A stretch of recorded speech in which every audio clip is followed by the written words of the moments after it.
Tirupati RDO కార్యాలయం ఎదుట అఖిలపక్ష విద్యార్థి యువజన విభాగాల ఆధ్వర్యంలో కూటమి ప్రభుత్వం మోపుతున్న అక్రమ కేసులకు వ్యతిరేకంగా ఆందోళన కార్యక్రమాలు చేపట్టారు. కూటమి ప్రభుత్వం అధికారంలో రాకముందు ఈ రాష్ట్రంలో అధికార పార్టీలో ఉన్నప్పుడు వైఎస్ఆర్ కాంగ్రెస్ పార్టీ విద్యార్థుల్ని, యువకుల్ని, ప్రజల్ని, మహిళలని అందరినీ మోసం చేస్తుంది. ప్రధానంగా విద్యార్థులకు రావాల్సినటువంటి ఫీజు రింబర్స్మెంట్ కానీ, యువకులకు రావాల్సిన ఉద్యోగాలు కానీ ఈ రాష్ట్రంలో 2,46,700 పైసలకు ఉద్యోగాలు ఖాళీగా ఉంటే ఈరోజు ఈ కూటమి ప్రభుత్వం విద్యార్థుల మీద, ప్రశ్నించే గొంతుకుల మీద అక్రమంగా కేసులు పెట్టి ఈరోజు జైలుకి పంపిస్తారు. అయ్యా నారా లోకేష్ గారు, మీ నాయన్ని అరెస్ట్ చేసినప్పుడు మీరు నరి రోడ్లో కూర్చొని రాజ్యాంగ బుక్ చూపించారు. ఈరోజు ఆ రాజ్యాంగం బుక్ మీకు కనపడలేదా? కేవలం రెడ్ బుక్ రాజ్యాంగమే మీకు కనిపిస్తుంది. ఖచ్చితంగా ఇప్పటికైనా సరే నారా లోకేష్ గారు మా మీద పెట్టినటువంటి అక్రమ కేసులు ఎత్తివేయాలి. అదేవిధంగా మీరు పాదయాత్ర సమయంలో ఏదైతే విద్యార్థులకు హామీలు ఇచ్చారో 4,670 కోట్ల రూపాయలు ఫీజు బకాయిలు విడుదల చేయాలా. అదేవిధంగా ఉప ముఖ్యమంత్రి పవన్ కళ్యాణ్ గారు ఒకటే కోరుతున్నామయ్యా, వైఎస్ఆర్సీపీ పార్టీ ఉన్నప్పుడు మహిళలు కిడ్నాప్లు అయిపోతున్నారు, మహిళలే కనపడలేదని చెప్పారు. కానీ మీరు ఉప ముఖ్యమంత్రి అయ్యారు. ఈరోజు మహిళల మీద, పసిబిడ్డల మీద, అందరి మీద అత్యాచారాలు జరుగుతూ ఉన్నాయి. మహిళలు ఈరోజు రాష్ట్రం వదిలేసి ఇతర ప్రాంతాలకు వెళ్ళిపోతున్నారు. ఇప్పుడు మీరు ప్రశ్నించే గొంతుగా మీకేమైపోయింది?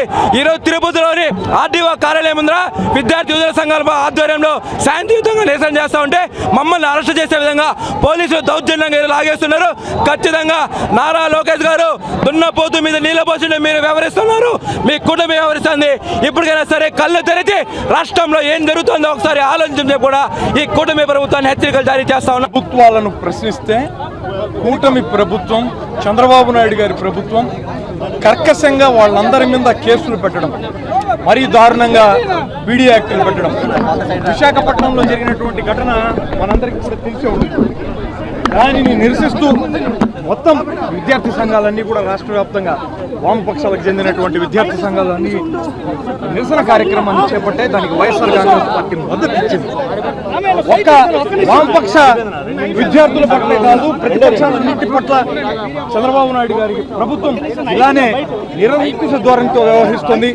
సమస్యల పట్ల, వాళ్ళు ఇచ్చినటువంటి ఎన్నికల హామీల పట్ల నిలదీస్తే ఆ నిలదీతకు సమాధానంగా వాళ్ళు అరెస్టులు చేస్తున్నారు. ఒక్క తిరుపతి నియోజకవర్గంలోనే ఇప్పటి వరకు 17 అక్రమ కేసులు పెట్టడం జరిగింది. నీళ్లు ఇవ్వండి, ఎత్తిపోతల పథకం గురించి మీ శిష్యుడైనటువంటి రేవంత్ రెడ్డి మాట్లాడినటువంటి మాటల మీద సమాధానం చెప్పండి అని అంటే ఒక అక్రమ కేసు. విద్యుత్ ఛార్జీలు పెరిగినాయని చెప్పి ఒక నిరసన చేస్తే ఒక అక్రమ కేసు. అలానే ఇక్కడ మద్యం విపరీతంగా ఏరులై పారుతోందని అంటే ఒక అక్రమ కేసు. ఎక్కడ చూసినా ఏ సమస్యను ప్రస్తావించినా అక్రమ కేసులు బనాయించి రోళ్లను మూయించడం తప్ప మరొక గత్యంతరం లేని పరిస్థితుల్లో ఈరోజు కూటమి ప్రభుత్వం తయారైంది. దీనికి బుద్ధి చెప్పేటటువంటి రోజులు ఖచ్చితంగా త్వరలోనే వస్తాయన్నటువంటి విషయాన్ని మీ సందర్భంగా తెలియజేస్తాను.